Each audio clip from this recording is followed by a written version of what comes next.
Hello, everyone. Welcome to Everything is Gay, Even the Straight Stuff, now coming at you with a holiday edition because it's November. And as we have all learned from grocery stores, everything that happens after October 31st is quote unquote holiday until next October 31st. We're all just waiting for Christmas, and there are many sleeps until Christmas, but the most famous movie that counts down till Christmas is The Muppet Christmas Carol, which we'll be talking about today.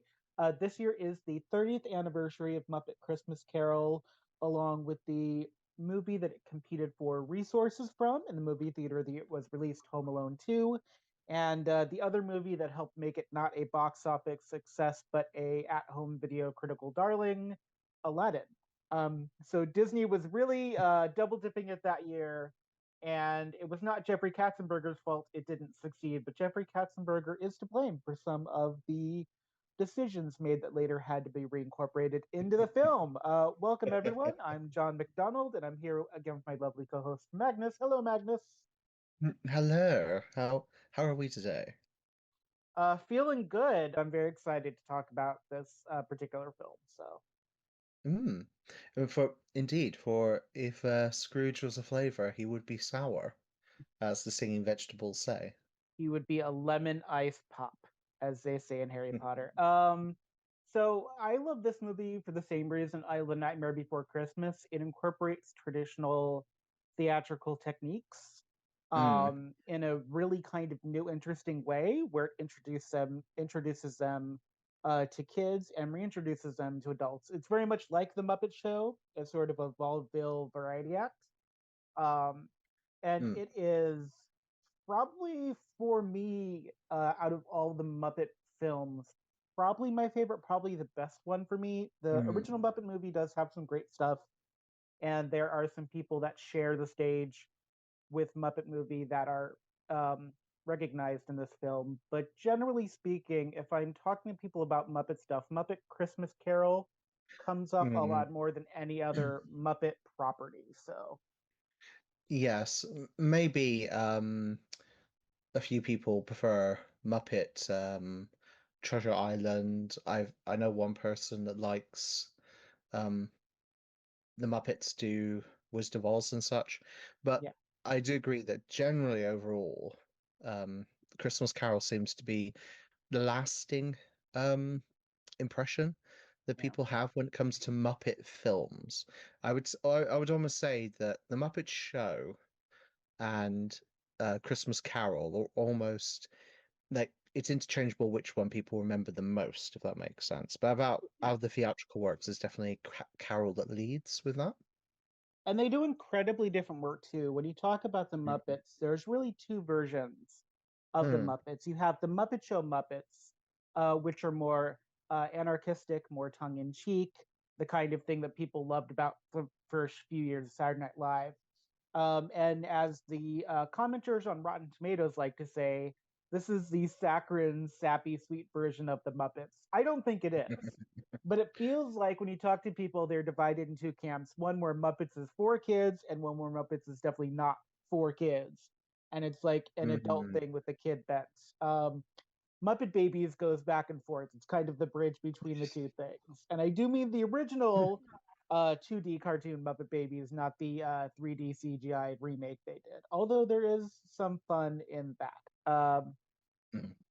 But the Muppets are a Yeah. pretty big brand. They were only bought by Disney in 2004. But it feels like Disney has Yeah. had a lot of pull on how they do things since long before then. Yeah. But so I want to try to stick to the Christmas Carol as much as possible Yeah. because it's a Mm. very big IP and it has a lot of different avenues you could go down. So we're gonna try to stick with the one thing and not venture too far down the path. Mm. No, I agree. Because you just mentioned Disney and Muppets. There's a lot that could be discussed about them and such. Both the distance past when Disney was working closely with Jane Henderson, and the more recent sort of reboot of the Yeah. franchise that Disney's been trying to do. But yes, let's stick to Christmas Carol for today. So Um, Christmas Carol is the first Muppet film made after the Yeah. death of Jim Henson.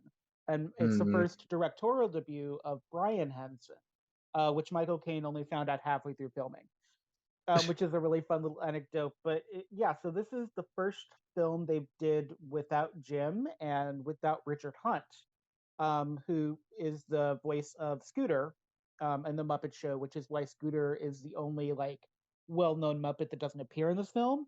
Is because after mm, Hunt died from complications of AIDS, they retired the character for a long time. yeah. I don't think it's a.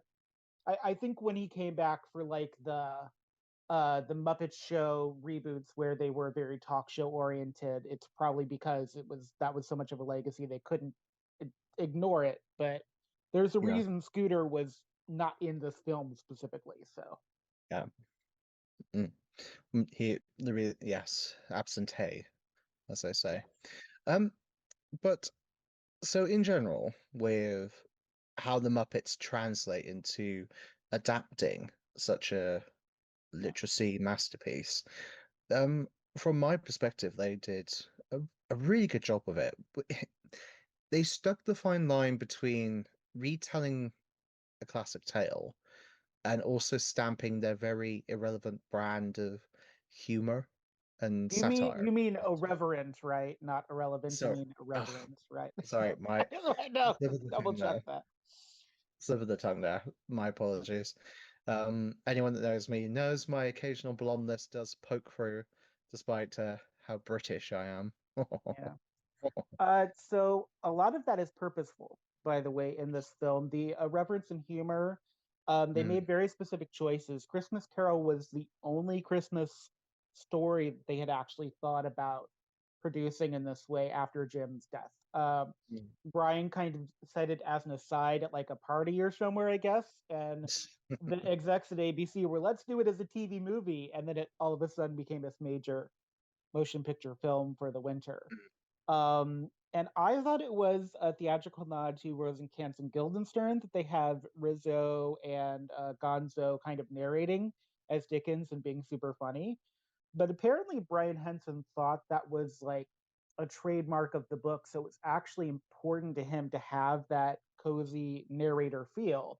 And then Mm, it's the Muppets, so it kind of has to be funny, which is super cool. The humor in this film is pretty unmatched because there's wonderful softness to it. It doesn't get in the mm, way of the bittersweet or the sadder moments that a lot of parents had problems with. Um, but it's not so absurd that it takes you out of the proper story. It's very it's except for one other version that does the same thing as it, where it switches Fred's party with the first meeting of the Cratchits. It's mm.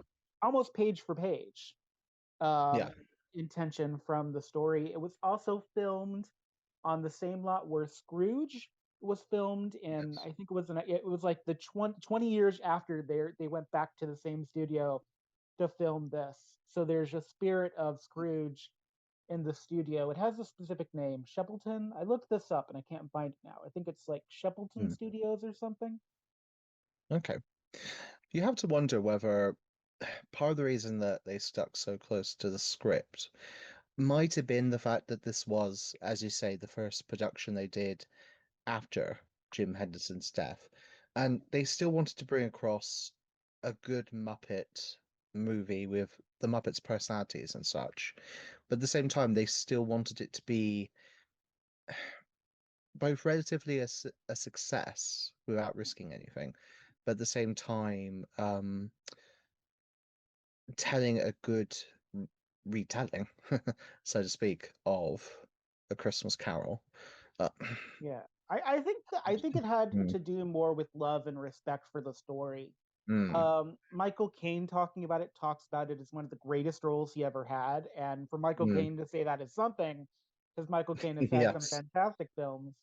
But there's something really important that he and Brian shared this theatrical tradition. Michael Caine said before production began, and this is a verbatim quote, that he was going to Mm, play this like he was working with the Royal Shakespeare Company. He wasn't going to Muppet it up. mm, He had been a big fan of the Muppet Show, and he'd been in an exile in the U.S., which is why he hadn't been able to film.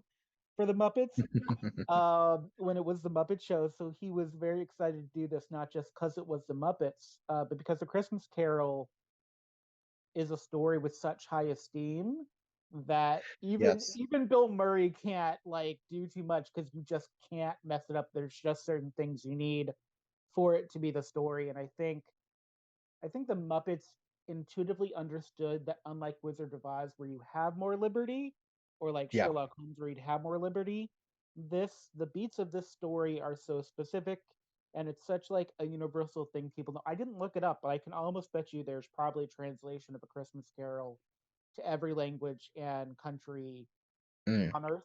I would almost wager that. I would wager something heavy I because think it's Charles Dickens' works.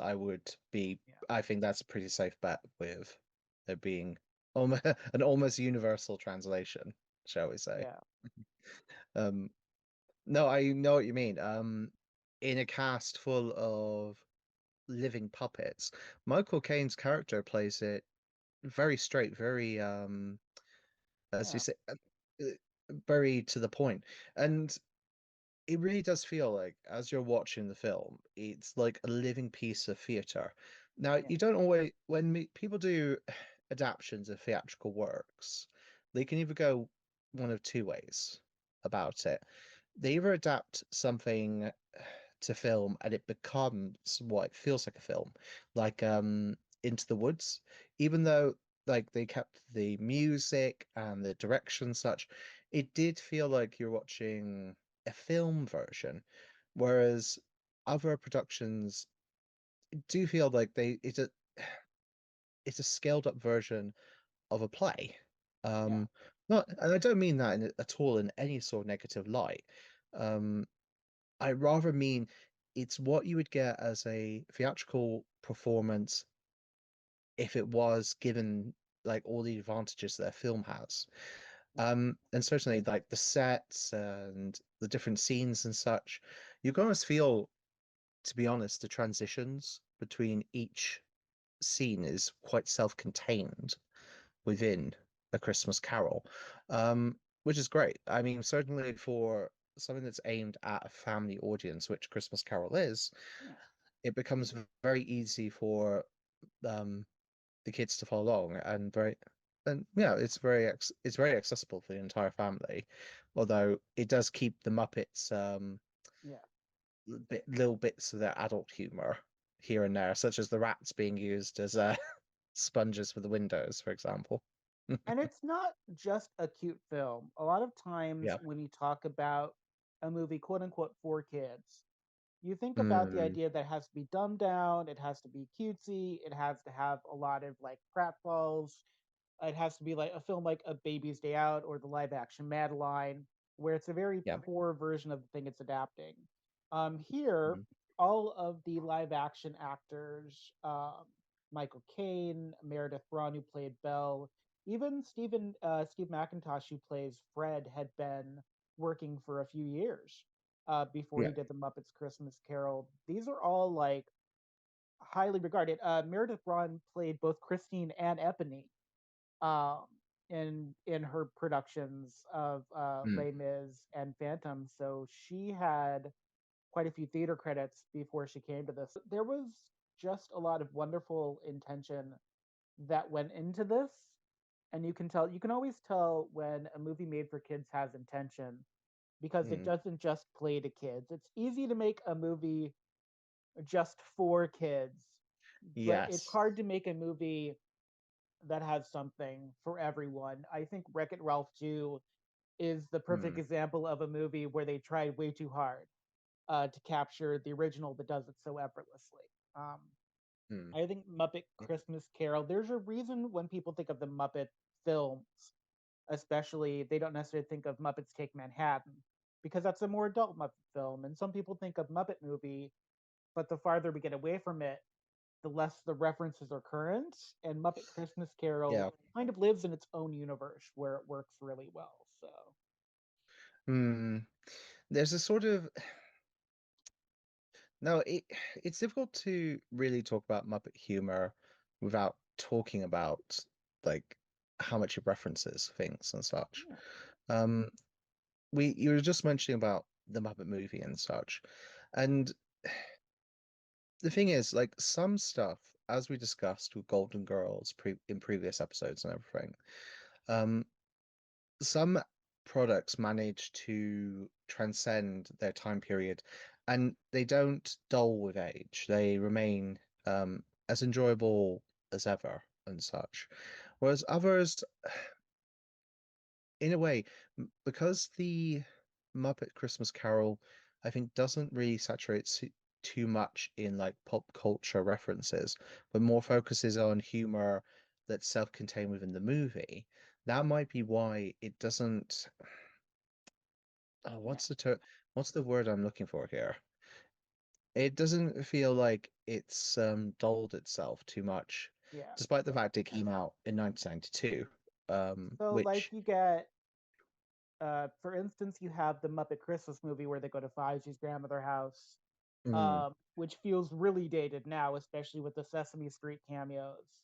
Um, that was that's what I was gonna say, dated. yeah, and you've Mm, got Emma Daughter's Jug Band, which is a Christmas movie that is far too saccharine.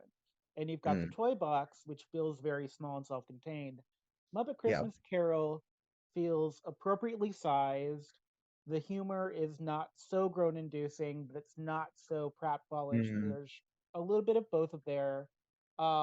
Rizzo is in constant danger in this film, but it's almost always his own hubris or gonzo provided.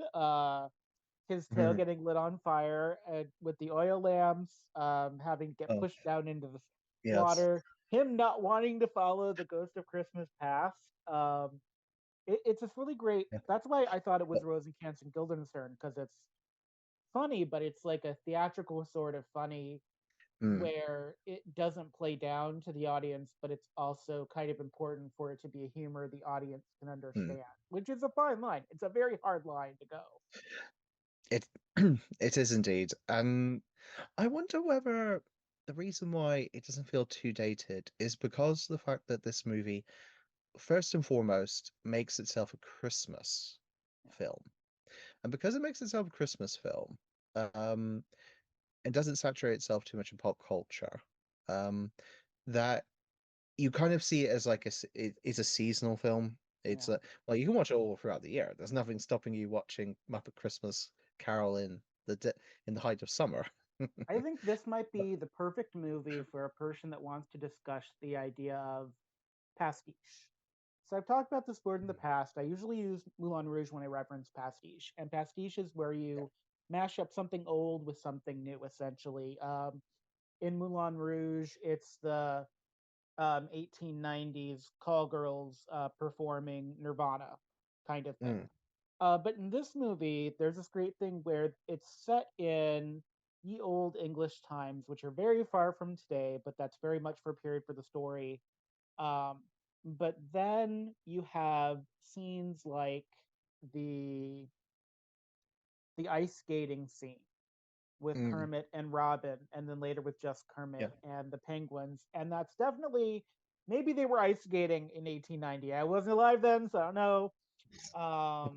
But that part of it feels like a little bit of a modern play in something in the past, or at least playful to remind us kind of the humanity that continues, and that even though we don't think of people in 1890 ice skating, maybe they were ice skating. Roller skates were invented Mm. um, that could have easily been happening in the time of pirates. So it's one of those things where it could be pastiche, but it could also be more historically accurate than we want to give it credit for.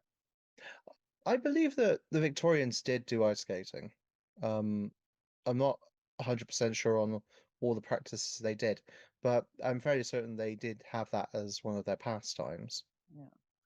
But Mm, it's something like that that it could read modern. Whether or not it yeah. is historically accurate, it doesn't feel like.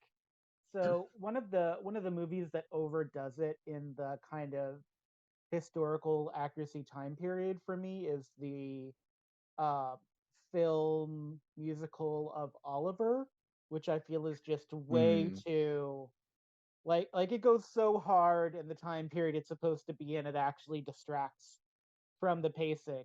Like I can't mm, enjoy As Long as He Needs Me by Nancy, which is maybe one of the best torch songs Mm. in musical theater. I can't enjoy it because the movie feels like such a slog.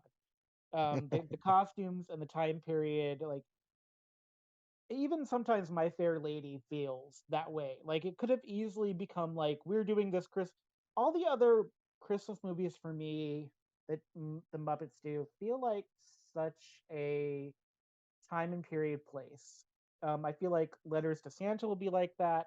The Muppet Christmas movie where Kermit gets his "It's a Wonderful Life" moments, and even Emmett Otter's Jug Band feels so rural and such of its time period. Um, Mm. and in some ways, that's just what the Muppets are. They are of their time period. They can only be as current as the time they're in. But Muppet Mm. Christmas Carol is this kind of wonderful set piece to a very Yeah. specific thing that allows it to also be an individual. Because I think in Mm. all of the Christmas carols I've ever seen, I think it's the only one that I've revisited more than 2 or 3 times. The Scrooge with Bill Murray, I Mm. find Bill Murray really off-putting in it. Um, Yeah. like the Mr. Magoo one is fine. The Mickey's Christmas Carol they do with the Mickey characters feels half an hour too short to me. It feels like it could have been a 10-minute cartoon. I think Yeah. Muppet Christmas Carol is the only version of the Christmas Carol, including the actual book itself, that I ever watch annually. It feels like the only one that I want to watch annually. Could you say that is because of the Muppets themselves and the way they present the story? Um, and the reason I say that is I agree with you that there is a rewatchability to it, and I wonder whether that is because Yeah. the way that they portray the story has quite a lot of um, character to it. Um, I because think really, Christmas Carol, it's a fable. You know, there's a powerful moral to the story, and the moral itself, to be honest, is the point of it. Um, I think rather there's than something yeah. Mm. I think there's something in the strength of the sentimentality. I think Mm. often when we talk about sentimentality, we think it's a really bad thing. You think of the Oh classic no. "It's a Wonderful Life" that's incredibly saccharine, but there is a sentimentality to this film where the characters are very emotionally strong. We only get Belle for one scene, but there Mm. was such a clamor to put her song back in the film. They literally had to resend out the Blu-rays from the anniversary from the last anniversary of it and make it a special edition on Disney Plus so people could see it. Mm. There's such a reaction. There's something so incredibly wonderfully ludicrous about Fozzie as Fezziwig, as Fozziewig opening a rubber chicken factory, but having that be just like the agreed thing in the universe for how he's making money. There's a wonderful audacity to the merging of a humor that kind of has to be gentle for the story, but also needs to be there because otherwise, this story, A Christmas Carol, the 2016 version they did with like Tom Hardy on the BBC, is so Mm. dark that it's just depressing and off putting, and it's so hard to get through. There's a lightness to how the Muppets do this, where Yeah. even in moments where Scrooge really hits hard, like when Belle walks away, and then the next scene you get the Ghost of Christmas Present bringing you back into joy almost immediately, so you don't have to sit in those feelings. It takes a really sharp group to be able to do that well. I Mm. think any other animated company trying to like even come close to this would fail because we give the Muppets a little bit of allowance to be Yes. that bit of joy and wackiness even in hard times. Because when they were doing the Muppet Show in the '70s, they were doing the kind of satire that Mm. Saturday Night Live was doing, but they were doing it very tongue in cheek. They had a person that was making fun. Sam Eagle was specifically a stand-in for making fun of the censors that were censoring the Muppet Show at the time, but they were letting them get away with it long before the Simpsons were doing anything like that. And Sam the Eagle even has a place in the story as the kind of humorless, straight-laced school teacher. And I think that's wonderful that they found a place for everyone except for Scooter, but that was in honor of Mm. Richard Hunt. I'm sure Scooter would have Yeah. had a role in it if had Richard Hunt's still been around. So Hmm. Do you think the Mupp like all the roles the different Muppets played um were well cast? Um like the I different ones think that there's you a did? lot of Muppets, so it would be hard to. It would be they put in all the Muppets. I think it was all appropriate, even down to Bunny Bean as the little caroler that Mm, Scrooge manhandles at the door. There is a kind of quote unquote missing song from Bunsen and Beaker as kind of the traveling people looking for money for the poor. Um, I think it's pretty well cast. I do find it weird that they CGI'd out Bobby Benson's cigarette as the street chorus person because as the mm. in the Muppet Show, Bobby Benson was the Frank Sinatra stand-in, so he always had a cigarette. But Disney Yeah. Plus felt so strongly about it, they like Yes. kept the character, but they got rid of his cigarette. We're Um, we're fine with showing poverty, but yeah, smoking is where we draw the line. I really like the pigs as kind of the Wall Street analog. I think that's a really Mm, good use of the pigs, because except mm, for pigs in space, they really weren't a big part um, of the Muppet Show. I really love the penguins. I'm a big fan of that ice skating scene. I like it as a transition piece. mm. I like it as a heartfelt piece. I even don't mind that I see Kermit's legs because when I see Muppet leg, it takes me out of the fantasy a little bit. Um, I also really do like Miss Piggy as Miss Cratchit because I feel like she would Mm, have given herself a much bigger role, but kind of tempering her strength and her anger into this almost saccharine character. I actually think works really well. I'm really glad that they did that because it's both a nod to the Kermit and Piggy relationship, but it's also a yes. great tempered use of something that could have gone way too far in the other direction. And she almost does, which is great. She Yeah. comes up right to the line. You see her passion, and I love it. I love Miss Piggy for that reason.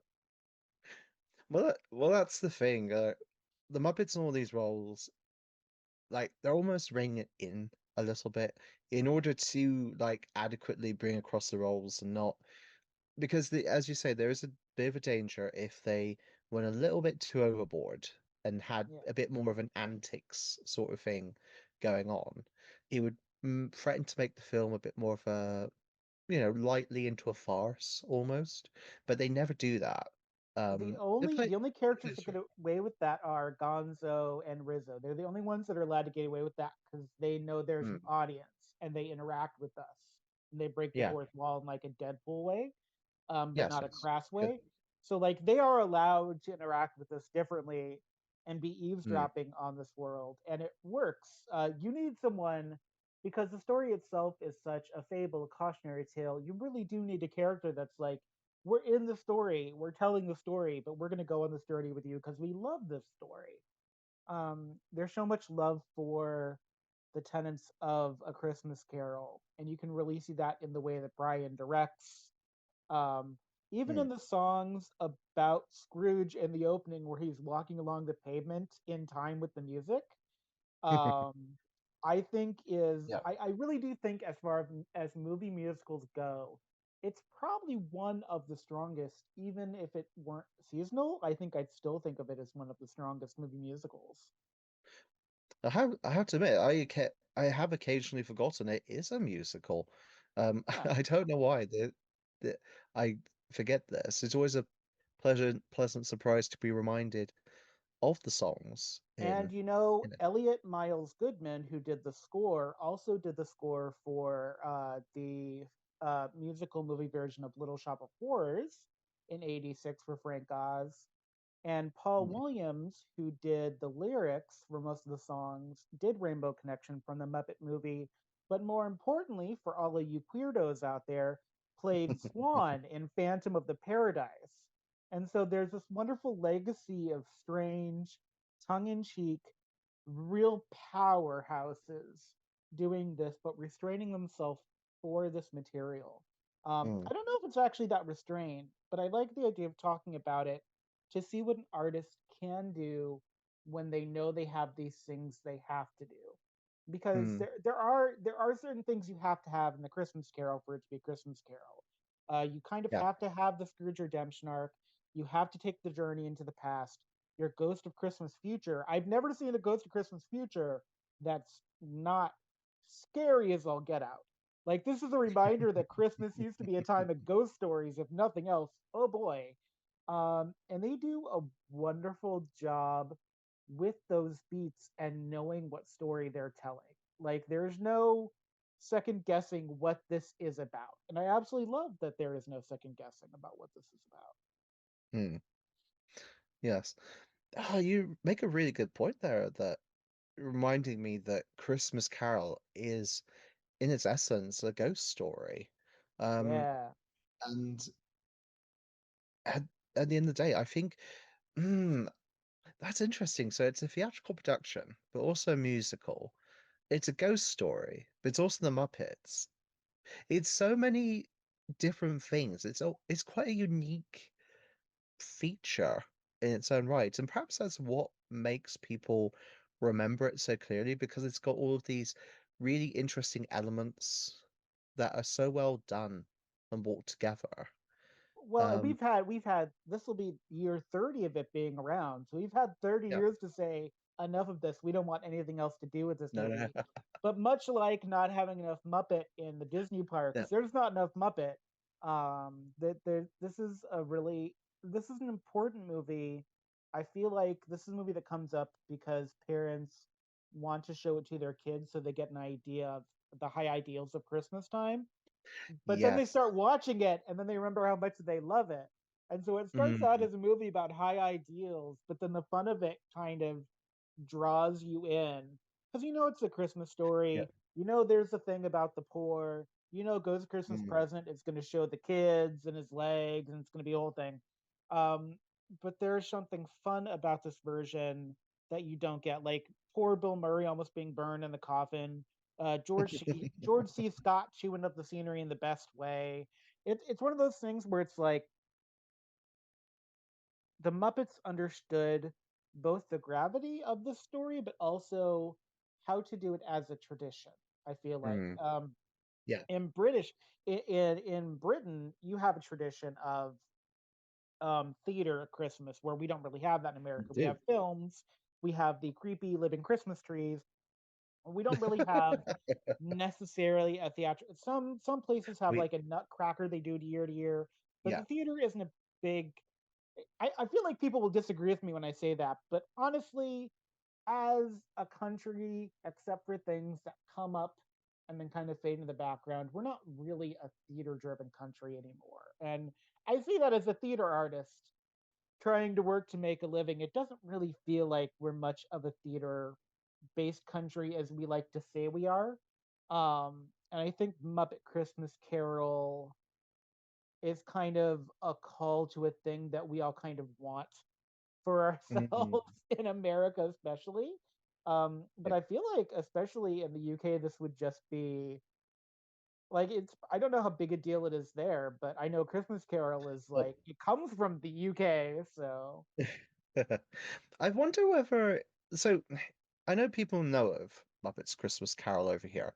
Um, and it certainly is a production that fits in nicely with the yearly tradition of Panto that we have over here.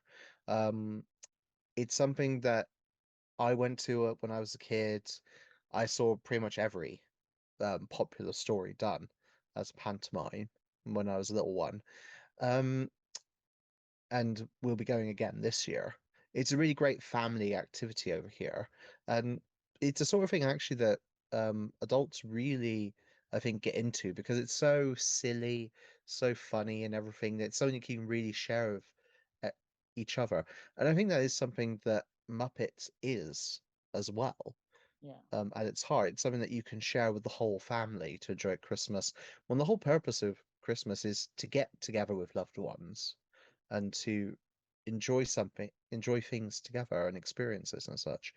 Um, Yeah, I we don't don't know have silly theater in America. Our if theater is all very serious. Like you even when you're making like a silly quote unquote musical like Hades Down, like it's a very serious thing. People are like, is it gonna succeed? There's nothing everything about our theater culture in America feels like it's both restrained and somehow both a call to and like a struggle with trying to get film audiences in now, especially. And I Mm. feel like it's a whole different thing to say, but theater feels like such a serious thing in America. There isn't really a frivolity attached to it. And people aren't dressing up to it as much. I don't think. Maybe I could be wrong. I don't really get to Broadway because it's very expensive. But like, it feels Mm. like it doesn't feel like a frivolity time. It doesn't really even feel that much like a family time in America to me. And I could be wrong, and I could get lots of letters, and maybe I just blacklisted myself from Broadway. I don't know.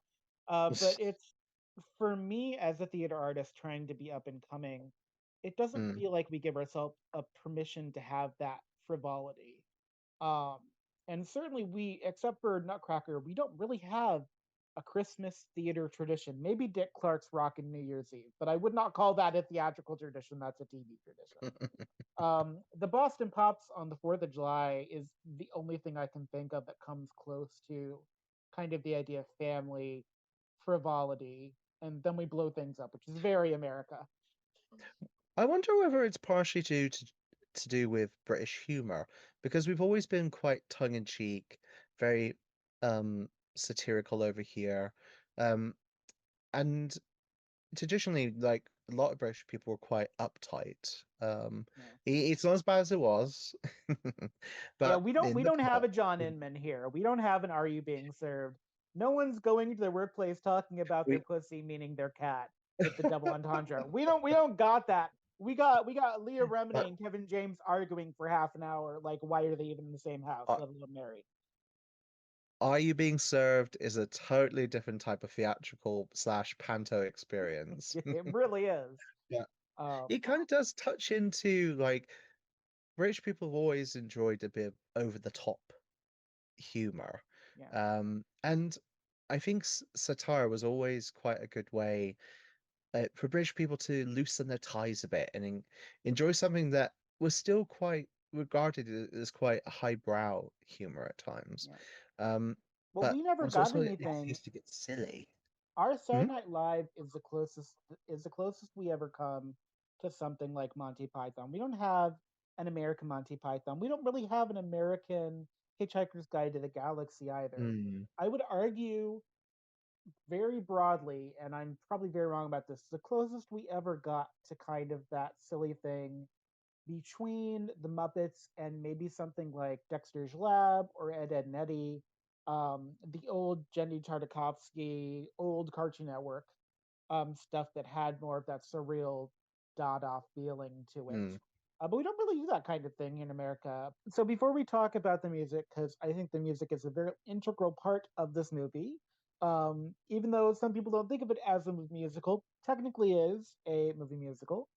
So it came out in 92. The next Muppet movie came out in 96, which was Muppet Treasure Island. mm, And the movie previously was the not as well seen Muppets Take Manhattan in 84. So there was a bit of a break between Muppet theatrical releases. mm. Um, but I think for me, when I think about Muppet films, I do think of Rainbow Connection, but I actually think of a friend that wanted to do a couple's Comic Con costume as Marley and Mm. Marley and do the Marley and Marley song for Comic Con one year. That's how strong a reaction people have to this, is that you could probably do a Comic Con costume for things like Marley and Marley. Which is not my favorite song here, but is definitely, it's probably the most memorable Mm. Marley and Marley entrance. And to have it be Statler and Waldorf is kind of, they kind of are the perfect Marley and Marley in a way, because they're both humorless, but they're also in on the joke of the Muppets because they are Muppets, but they're also seemingly humorless. Um, I think Marley and Marley is a brilliant way to showcase the afterlife, um, even for us poor doomed souls. Oh, indeed. And dare I say, if you start watching the movie and you've watched it like a couple of times, these songs probably come back to you quite strongly, and then you find yourself having a bit of a little sing along with Yeah. some of them. Not all of them, but certainly. I mean, you quoted Scrooge at the beginning of the episode, so I don't know how hard you had to Yes. look for that particular quote, but Um. it's a really good song. Like if you did it to Yeah. like the beat of Saturday Night Fever or something, it's definitely in a beat. Like the way that Michael Caine walks, the way that people respond to him when they talk Mm, to him, when they look away from him in silence, it's all yes. in rhythm, which is really nice. It's a really effective Mm, way to showcase a town, to showcase an atmosphere, to showcase the two kinds of atmospheric tones, because there's a comedy tone to this yeah. movie, but there's also the story serious tone, whereas Scrooge is the grumpy Care Bear wherever he goes, essentially. And they have to like show him how to love again. I have feelings about Scrooge as a character, but that's not necessarily for this episode. That's for a different Scrooge episode. But I think Scrooge, Marley and Marley, um, having Dr. Teeth and the Electric Mayhem do ye old music at Fozziwig's party, I think is actually probably one of the more funny small moments. Obviously, One More Sleep Till Christmas happens. It happens much sooner in the movie than you would expect it to. You expect it kind Mm, of to be the middle of the movie, but it's very close to the beginning of the movie. After Cratchit gets his day off. Um, I actually mm, think One More Sleep Till Christmas. What's interesting is you don't hear it as much as you see it in GIF meme form, essentially, as we get mm. closer to Christmas. Because right now, at the start of Christmas, we're getting Mariah Carey and Michael Bublé coming out of their caves, doing just fine, ready for Christmas. Actually, Mariah Carey yesterday posted a GIF of her in a witch's costume transitioning to November 1st Christmas wear. But the closer Mm, you get to Christmas, the more likely you'll start seeing these like one more, five more sleeps to Christmas meme with Kermit looking yes. up at the star after ice skating. That is a traditional Muppet movie nod. Is that every time Kermit is alone on screen, something in the weather goes by him, usually a kind of wishing star scenario. That Mm, is a very Muppet thing to do. One More Sleep Till Christmas is one of the best anticipating good things happening songs. I think probably if I think about Christmas music, except for I Need a Little Christmas from Mame, it kind of doesn't have many contemporaries. mm. At least not good ones. Like there's Christmas Shoes, but that's a god awful song. There's a reason Patton Oswalt just ripped that apart in the younger stand-ups. But I feel like One More Sleep Till Christmas is kind of this unique entity where there's not really I can't envision any other character singing this and taking it seriously, and I can't Yeah. envision any other movie this would take place in, really Mm. honestly. Yeah. I mean, I can't I can't really envision another Christmas Carol musical. Um, say if they were doing it with people, because Yeah. I think we're coming back to the whole thing about the poverty angle and such in the movie and the morals it tries to teach. Um, Christmas Carol as a story is a very heavy Yeah. story, and if it was full of like human characters trying to do what the Muppets do, I would think they'd almost reclass it as a comedy I in mean, a it would way, be or a Oliver, dramatic comedy. essentially. The film Yeah. version of Oliver from the 60s is just way too historically accurate and just a little too close to the theatrical version, really. Yes. Um, And yeah, touching back on the touching back on the rewatchability thing, like people want to be able to bring over a serious moral for Christmas. As we mentioned before about parents wanting to show this to the kids, but at the same time they don't want it so heavy yeah. that it, dare I say, almost becomes depressing if it would focus on the less fortunate and such, even though that's a very real world issue that definitely needs more attention.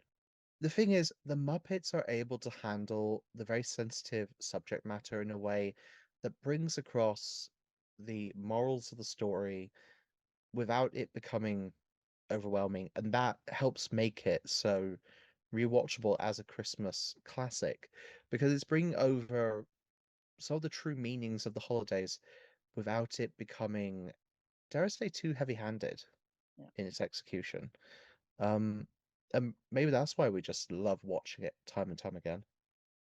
Well, I get so there is sort of this Christmas genre of kind of not glamorizing poverty, but really using it to tell a story about how we should take care of others. Really the only other like poverty versus upper class Christmas Carol version that is like really into it is the one with Vanessa Williams, where she plays Mm, like the super powered talk show star. That mm, had Annie Potts as her aunt's show business mom version. mm. But yeah, so this is where the Muppets really understood what it was doing. It had to include the poverty because the poverty is a big part of Scrooge's message, Yeah. but it can't make the poverty seem dangerous, even with the poverty stricken mice with no cheese. At the end, they get cheese from Scrooge, like in their little hovel hole, that he had no idea where it was before. I'm sure. So there's this really great.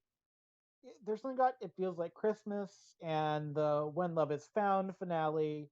This is where people that aren't paying attention really go into like that saccharine headspace. But there's a Mm, story the movie is telling about how you find yourself in community, how you get over heartbreak, how you allow yourself into the rest of your family. Because we see Fred at the end with their new wife, whereas before they were having fun about Scrooge at the party because Scrooge is a caricature of a human being. Like Scrooge just can't be taken seriously except for that he has power. Um, and I think Thankful Heart.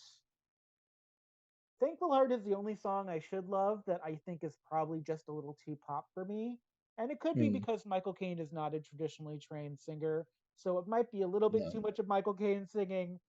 But like as far as imperfections in this movie, that's a very small one. And I do think Thankful Mm, Heart is a wonderful song. I've never heard like anyone do it as a group caroling, but I can imagine Thankful Heart would be a terrific mm. caroling song to do with like 10 people. I really do. I think it could be a fantastic one for that.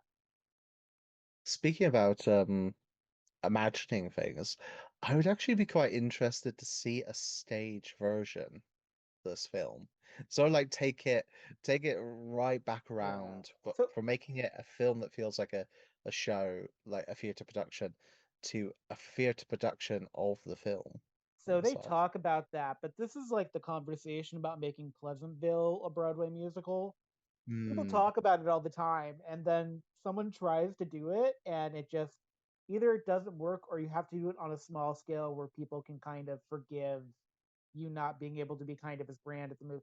I think there's something to do with this, that there is a depth to the sets in this movie that if you did them with the traditional Hollywood flat with the traditional thing, it wouldn't work. I feel like the city needs to be big enough for angry Scrooge to kind of terrorize. And I do worry on stage most Scrooges would fall flat. Alex Brightman could probably do it because of how brightly he plays Beetlejuice and how eccentric he plays him. So it's possible you could do it in that way, but I would have feelings. I feel like also producers would get involved because Yeah. the reason we almost didn't get Bless Us All. Jeffrey Katzenberg hated that song. Oh. So we almost didn't get Bless Us All because he felt it was too much of a downer. And he's the Hmm. reason When Love Is Gone was cut from the movie, so we didn't get to hear Meredith Braun sing for a long time. And he's the reason When Love Is Gone is the kind of finale rolling over the credits. Brian Hmm. Henson wanted When Love Is Found feels like Christmas to be the finale.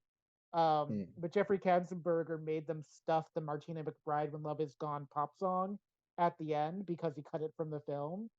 But they're complete counterpoints to each other because they take place at different points in the movie, and that's all Jeffrey Katzenberger. So you would need a producer on a film that is okay with showing things being bittersweet at Christmas. Because Jeffrey mm. Katzenberger just wasn't comfortable with it. He was concerned about the kids without having any kids himself. And he made like cuts to the film that they almost couldn't fix. So you would need to have a producer that really understood, like you'd need to basically have someone that trusts you like they trusted Ron Howard to do the live action Grinch, Mm. which I think is probably one of my favorite Christmas movies that is underrated, even though people like quote it and stuff, but as a whole, I don't think people like that Grinch film much. But it's Mm. one of my favorites. I think you'd have to have someone that understands both what the Muppets can do and what the point of A Christmas Carol is Mm. without over evangelizing it and making it like, and here are our people with buckets at the end of the movie so you can give all of your money so we can give it all to charity kind of thing.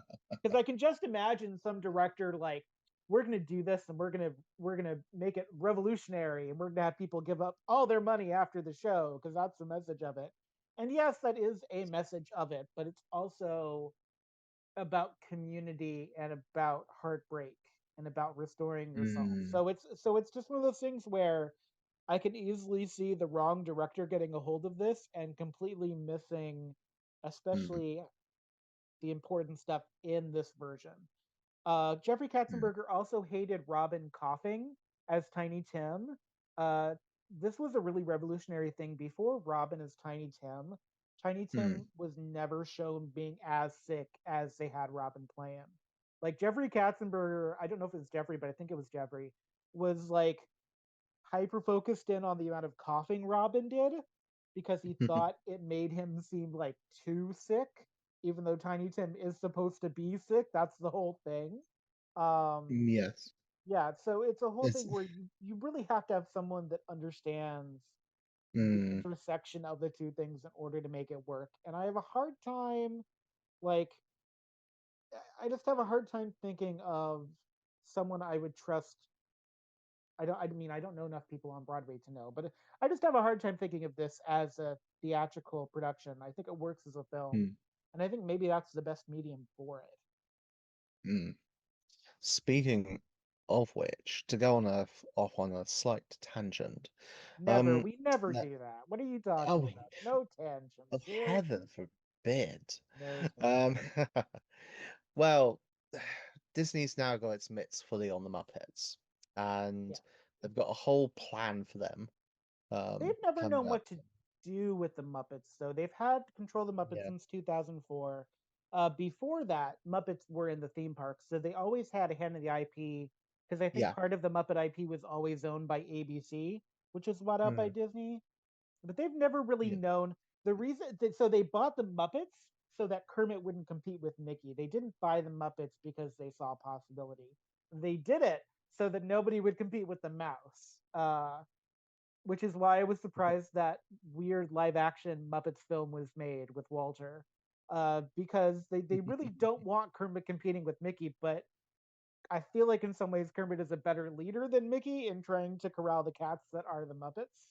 And that Muppet film was pretty phenomenal, really, for what Muppets usually produces. So Yes.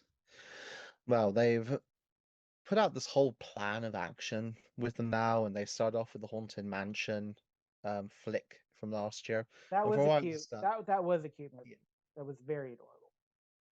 from what I understand, they want to start producing more seasonal things with the Muppets going forward. So we may well see them back in a sort of festive flick again. I don't honestly know what it would be. It would probably be a Disney-esque story though, because they've gone with the Haunted Mansion already for Halloween. I'm just trying to think of what a traditional Disney Christmas fairy tale is. I Hmm, think the problem with that is that the Muppets do need to be out of control a little bit in a way I'm not sure Disney hmm, executives are comfortable with anymore. I do wonder if the window had been any later out, if they had done this in 96 instead of 92, after they were yeah. losing money on Pocahontas or something like that, if they would Hmm, have made Muppets Christmas Carol. Because now they're a little gun shy about showing things controversial. If you look at Muppets Letter to Santa. It's not good. It's not memorable. It's not something I'm ever going to watch again. Just because you bring big stars to the party and you use the Muppets name and their likeness doesn't necessarily mean that it's, I don't want to say good enough to be a Muppet because I don't want to make people angry at me, but it's not of the same caliber. If you want to make something as iconic as Muppets Christmas Carol, you have to put the Muppets Christmas Carol energy into it. Like Muppets It's a Wonderful Life with Kermit wishing he'd never been born is fine, but it's a product of its time. Muppet Mm, Treasure Island is good, but except for Tim Curry, there's not as much going on in it that makes you want to revisit it. Treasure mm. Planet, I'd argue, is a better Treasure Island takeoff. And it was the fifth version of Treasure Island that Disney had done since they started doing movies. So, So the next Muppet thing coming out is The Muppets Mayhem, which is billed as an upcoming comedy musical series, which will be coming to Disney Plus, which will be starring the Electric Mayhem Band, Animals rock band. Um, no, no, it's Dr. Teeth and the Electric Mayhem. If they're giving Animal top billing in that, I'm already telling you that's going to go awry in about a million ways. I think they're just called. Ah, yes, Dr. Teeth and the Electric Mayhem. Sorry, I meant. mm, I didn't mean to Yeah. say that they're giving Animal top billing in that, but they seem to be portraying it as a that is going to be the next Muppets production, Electric Mayhem's comedy musical of them trying to concoct their own platinum album, apparently, with all the I other Muppets along for the ride. I feel like depending upon if you get someone who's a really good music video director who understands how to pace a music video, or Mm, someone that understands like the kind of Woodstock theme that mm, Dr. Teeth and Electric Mayhem were built on, it could be good. But if you get someone that is not that doesn't love the Muppets and doesn't really understand kind of historically what Dr. Teeth and Electric Mayhem were about, I'm I am leery until I hear more information about it. I have to be completely honest. mm, Um, I do like the Mayhem, the Muppets bring, but I'm very much of a Swedish Chef Mayhem yes. aptitude, or Pigs in Space. Even I'm a big Pigs in Space Mayhem aptitude person. Mm, yes. Mm. So, um, we're, I think we should start to have a think about what our closing thoughts are for this Sure, episode. I'm Um, always for that. You can go first um, if you want. Yeah, so, The Muppets Christmas Carol to me is a nice little piece of timeless Muppets humor and fun. It's sort of perfect in itself that it's both a representation of what the Muppets can do when they're allowed to really go for it with making a nice piece of family fun.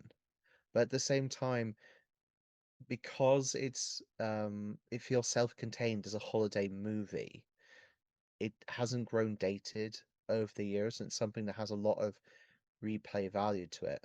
And I can very much see the Muppets Christmas Carol lasting the test of time and being something that people do keep coming back to and also keep sharing with the family going forward. Um, and I am happy in the sense that they do have something that will be kept being shared. Like, there will be people that want to watch Muppets Treasure Island and the Muppets movie and such. But the fact that there is something that's almost a cult hit in its own right means that there's going to be something long lasting in the Muppets franchise that people will really enjoy. Um, and I think that's such a nice, perfect thing in its own right. I think that the 30 years that we've had with um, the Muppet Christmas Carol is Mm, a gift. mm, I think as far as versions of the Christmas Carol, because there are versions of the Christmas Carol aplenty, including one completely narrated by Vincent Price in black and white, that you can sometimes find on Amazon. I think this is a love letter to genre, to musical, to Jim Henson, who had just passed at this point. mm, And it's kind of a love letter to what is possible in what people often think of as children's entertainment. Because as much as we talk about the Muppets as kind of an adult brand for an adult wit, there's something wonderful and childlike about kind of how the Muppets just do and go, and they kind of get reined in by Kermit. But generally speaking, they just go and do. They're very much a party-centered group of people, Yep. and I love that about them. There's something wonderfully restrained about Muppet Christmas Carol. It knows what it is, and it's not shy about that. It didn't necessarily try to reinvent the mold, but it added something very important to it, which was the Mm, humor. It added the hopefulness. It added a soundtrack with songs that are wonderful, and you can actually kind of see how the person that had made them had really learned their craft. There's something about yeah. Muppet Christmas Carol that shows off of kind of the craft of Muppetry in a way. It shows off Muppetry. things that when you think about like Labyrinth or Dark Crystal, you'll talk about. But I think Muppet Mm, Christmas Carol has those too. I appreciate Michael Caine talking about how he was doing this like he was doing Shakespeare and playing it straight and mm, wasn't getting wacky, yeah. and how much pride he has in this film even all these years later. Um, I even like that it's a little saccharine. I know that there are people that when they kind of talk this movie down, if you go on Rotten Tomatoes, you look at people that use the Mm, word sapien, saccharine, like it's some kind of bullet and something dishonorable. But the mm, Muppets at their heart are about community and going after what you want and being able yes. to be brave enough to talk about who you are. And Muppet Christmas Carol is very brave. Like, Mm, Scrooge is a product of heartbreak. It's not just greed, it's also the heartbreak of not knowing how badly you're going down that road. And yeah. the way that Michael Caine and Kermit and Fred are all kind of reflection of different phases of life and different ways to look at love is a really deep thing. And I think the more you Mm, watch this movie, the deeper it seems. Nothing was done without intention, and I love no. that. Mm. I even love the humor of Rizzo and Gonzo being there to tell the story and eat the food. I mean, you can't beat it, and there's no other company of people I could see doing something like this where they could say that and people take it with humor and seriousness and love. It's an amazing Mm, film, and I'm so glad I have a Blu-ray version of it because I feel like Blu-ray really does get the mm. sharpness and lets you see the best way to see this film. To be perfectly honest, It's certainly a film that's worthy of you having your own copy on your shelf. yes, definitely. And Yeah. if you want to send me pictures of you doing cosplay for it for a Comic Con, I would love to see that. If anybody wants to be Marley and Marley, I think that would be just a terrific way Oh, to celebrate a Comic Con. mm. But yeah, it's the Well, Muppets. mm, The Muppets very rarely do anything, even stuff that isn't the best Muppet stuff is still pretty darn good.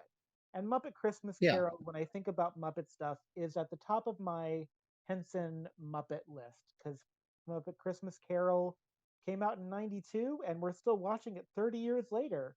What can you Mm. say that we're still watching 30 years later with such aplomb? Mm. If nothing else, I think anyone listening should consider, if Yeah. they're not already doing so, maybe picking the movie up for a rewatch on the 30th anniversary then. You could also do a double feature where you watch that and then Home Alone 2 because they're both turning 30 this year. And Um, the other Christmas movie, Aladdin. Oh wait, no, that's not a Aladdin wasn't a Christmas Christmas. movie. That was just Aladdin's year because we were getting like a soundtrack half by Howard Ashman, half by I think Tim Rice was the one that came in after Ashman passed to finish up the soundtrack. But Aladdin was big that year, but that was like the summer release, so it just had more time. Mm. Also, if anyone is in England that can see if you can take like a Shepperton Studios tour and they talk about it, I would love to know if Shepperton Studios actually claims Muppet Christmas Carol or if they're like, we filmed Scrooge here and don't want to talk about Muppets Christmas Carol. I think that would be amazing to find out. I hope they take as much pride as I take in loving Muppet Christmas Carol. Hmm. Well, it sounds like they very much should do so. They should Um, do. And another thing And we should do before the episode ends is let yes, everyone know what's coming up at the holiday season. We are yes, going to do, I have cajoled, I have begged, I have asked, and I you have have been pleaded. allowed, I have pleaded. I really wanted to talk about Last Gingerbread House on the Left and The Bleakening, two of my favorite Bob's Burgers Christmas episodes. So we're finally going Yes. to do a little bit of Bob's Burgers, not a lot, just a taste, an amuse burger Mm, boosh, if you a will. taste. And I personally think that among all the Christmas hits on Muppet Christmas Carol, I really do Mm. think Miss Triple Xmas's Twinkly Lights from the Bleakening should be on list of all of your favorite Christmas hits. But it's the holidays. We're gonna have a good time for the holidays, and I had a great time today talking about Muppet Christmas Carol, and I hope you had a good time talking about Muppet Christmas Carol.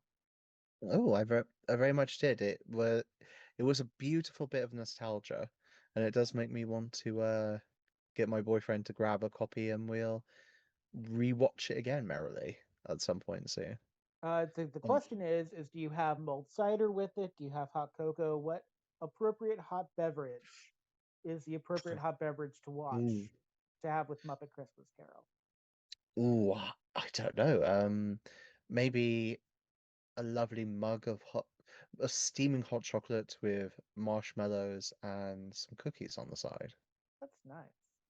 I Mm. would I would offer in. I always buy peppermint sticks to use as stir sticks for my hot chocolate, so I always Mm. recommend extra peppermint sticks just for that purpose. Um, and if this movie makes you hungry for turkey before American Thanksgiving, I know they have a goose, but they definitely play it up like a turkey. So also goose is harder to find than turkey. In America, turkey is everywhere. Goose is nearly impossible to find.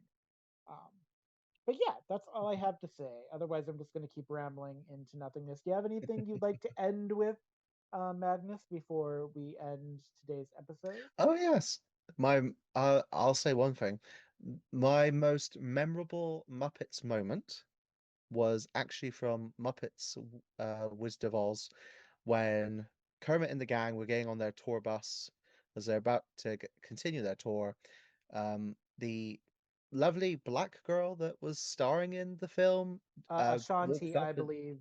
I believe is that's Ashanti, and Ashanti walks up, and as she's doing so, Kermit says aloud, "Hurry up! We got to get on and go and support Girls Gone Wild before they get too far ahead of us."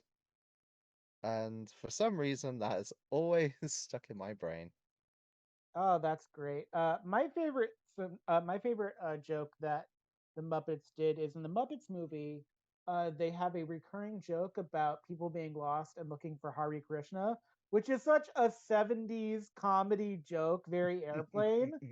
And because Hare Krishna people aren't really in airports anymore, so we don't get as much of Mm, them. yep. I always love the "Are you feeling lost? Have you tried Hare Krishna?" joke, and I feel like that kind of helps form my humor a little bit. So Mm.